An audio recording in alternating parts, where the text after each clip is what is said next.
Welcome back to our video series on the Pax Romana. In this video, we will be exploring the fascinating world of Roman architecture and engineering. From monumental structures to innovative engineering feats, the Romans were renowned for their impressive constructions that continue to awe and inspire us to this day. So, as we dive into the world of Roman architecture and engineering, we invite you to join us on this journey through time. And if you enjoy this video, be sure to like, comment, and subscribe to our channel so you never miss an episode. Dive with us as we explore the fascinating world of health and disease in ancient Rome, and discover how the Romans' architecture and engineering and their significant contributions to the field of medicine that continue to influence us today. The Romans were known for their grand and impressive architecture, which played a significant role in shaping their identity and culture. From the Colosseum to the Pantheon, the Romans built some of the most iconic and recognizable structures in the world. One of the most notable figures in Roman architecture was Vitruvius, a famous engineer and architect who authored the De Architectura, a 10-volume treatise on the principles of architecture and engineering. He believed that architecture was a combination of art and science, and that every structure should be designed for durability, utility, and beauty. Another key figure was Apollodorus of Damascus, who served as the chief architect of the Roman Empire under Emperor Trajan. He was responsible for designing numerous public buildings and landmarks, including Trajan's Forum and Market, which were considered the largest and most innovative of their time. Roman architecture is characterized by its impressive feats of engineering, such as the aqueducts that transported water to cities and towns across the empire. The Pont du Gard aqueduct in France, for example, is a marvel of engineering that still stands today, despite being constructed over 2,000 years ago. The Romans also built impressive amphitheaters, such as the Colosseum in Rome, which could hold up to 80,000 spectators. These structures were used for various entertainment events, including gladiator battles, animal hunts, and public executions. Roman engineering achievements included the invention of the arch and the use of concrete in construction, which allowed for more complex and durable structures to be built. The Romans also built an extensive network of roads and bridges that connected different parts of the empire and facilitated trade and communication. In the Pax Romana era, the Roman Empire made significant advancements in the field of medicine and public health. The Greeks heavily influenced Roman medical knowledge, and key figures like Galen, Hippocrates, and Aretius of Cappadocia made significant contributions to medical practices and knowledge. Herbal medicine was one of the primary forms of treatment in ancient Rome. Medicinal herbs such as chamomile, mint, and rosemary were used to treat a wide range of ailments. Surgery was also a vital component of Roman medicine, with procedures such as amputations and cataract surgery being carried out by skilled physicians. In addition to medical treatments, public health measures were implemented to prevent the spread of diseases. Public baths, public toilets, and aqueducts provided clean water and sanitation for the Roman population. The Romans were also the first civilization to establish public hospitals, known as valetudinaria, which were used to treat wounded soldiers and sick slaves. Despite these advancements, diseases and epidemics were still a significant concern in the Pax Romana. Malaria was prevalent in areas with standing water, and smallpox outbreaks were recorded throughout the empire. The Antonine Plague, thought to be either smallpox or measles, ravaged the Roman Empire from 165 to 180 AD, killing an estimated 5 million people. The Pax Romana was a period of relative peace and stability across the Roman Empire, and it greatly impacted the daily lives of people. Key figures such as Pliny the Younger, Juvenal, and Martial wrote extensively about the lifestyle of people during this period. In terms of city life, the population of cities in the Roman Empire was growing rapidly. Housing was a major issue, and many people lived in cramped and unhealthy conditions. Sanitation was also a major concern, and public baths and toilets were common in cities. Entertainment was also a significant part of city life, with many public events such as gladiator games, chariot races, and theater performances. In the countryside, agriculture was the primary source of income for many people. Land use was highly regulated by the Roman government, with many laws governing the use of land and the protection of the environment. Many wealthy Romans owned villas in the countryside, which served as both a status symbol and a place to escape from the bustle of the city. Slavery was also a significant part of rural life, with many enslaved people working on farms and in other rural industries. The Romans were known for their love of food and their sophisticated dining culture.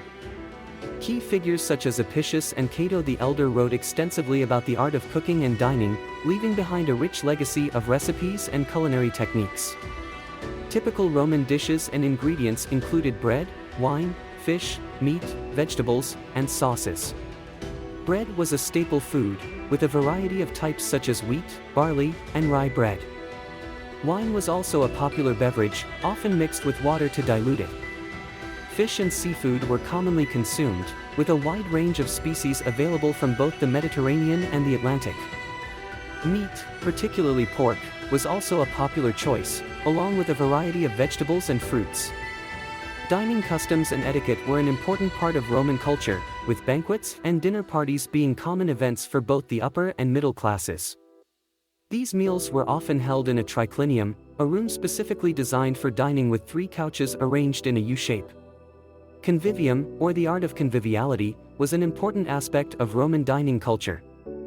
Guests were expected to participate in lively conversation and engage in various forms of entertainment, such as music, poetry, and even acrobatics. The Pax Romana was a time of great prosperity and entertainment for the Roman people. Entertainment was a way for the citizens to relax and enjoy themselves after a long day of work. The Romans had a wide variety of entertainment options, including gladiator games, chariot races, theater, and music. One of the most popular forms of entertainment was the gladiator games. These were brutal events where trained fighters would battle it out to the death in front of a cheering crowd. The gladiators were often slaves, prisoners of war, or criminals, and they were trained to fight with various weapons and styles. The games were held in large arenas, such as the Colosseum, and could attract thousands of spectators. Another popular event was the chariot races. These races were held in large stadiums, such as the Circus Maximus, and featured teams of horses pulling chariots. The races were extremely dangerous, and many drivers and horses were killed or injured during the events. The Romans also enjoyed theater and music. The theater was a popular form of entertainment, and many famous plays were performed during the Pax Romana. The Romans also enjoyed music, and musicians and singers would often perform at banquets and other social events. Despite the popularity of these forms of entertainment, there were some criticisms of Roman culture during the Pax Romana. Some people felt that the gladiator games were cruel and barbaric, and that they promoted a culture of violence and aggression.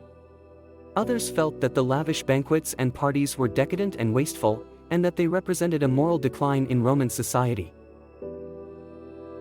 The clothing and fashion of the ancient Romans were a significant aspect of their society and identity. This video explores the various clothing materials, styles, and their significance in ancient Rome. The clothing materials used by the Romans included wool, linen, and silk. These fabrics were dyed in a range of colors such as purple, red, and blue. Romans also used fur and leather for their winter clothing. The typical male attire consisted of a tunic, toga, and sandals. The toga was a large, draped garment that was worn over the tunic and draped over the left shoulder. The toga was a symbol of Roman citizenship and was worn by the elite classes. The tunics varied in length, depending on social status, and were usually made of wool. On the other hand, females wore a stola, a long-sleeved garment, and a palla, a draped shawl-like garment. The stola was usually worn with a belt and was a symbol of a woman's married status. Jewelry was an important part of Roman fashion. Wealthy Romans wore rings, bracelets, and necklaces made of gold and precious stones. Men also wore brooches to fasten their clothing. Clothing was a marker of social status in ancient Rome. The toga, for instance, was worn only by Roman citizens, while slaves and foreigners were not allowed to wear it. The color and quality of fabric used to make clothing were also indicators of wealth and status. Roman fashion was not just about practicality and comfort but also about making a statement. Clothing styles evolved with time and were influenced by different cultures that the Romans encountered. The clothing worn by the Romans also symbolized their cultural and social identity. In conclusion, the Pax Romana was a time of remarkable achievement in various aspects of Roman society. The government and military of Rome established a stable and prosperous empire, while the legal system provided the foundation for modern law. The taxation system helped fund the empire's growth, and the economy thrived with significant advancements in architecture and engineering, and impressive medical practices. The Roman people enjoyed entertainment and recreation, but also faced issues related to health and disease. Clothing was an essential aspect of Roman society, a marker of social status and identity. The culture of the Pax Romana was truly fascinating, and we hope this series of videos has shed light on the period's many facets. In our next video, we will explore the stunning achievements of Roman architecture and engineering. Thank you for watching, and don't forget to like and subscribe to our channel.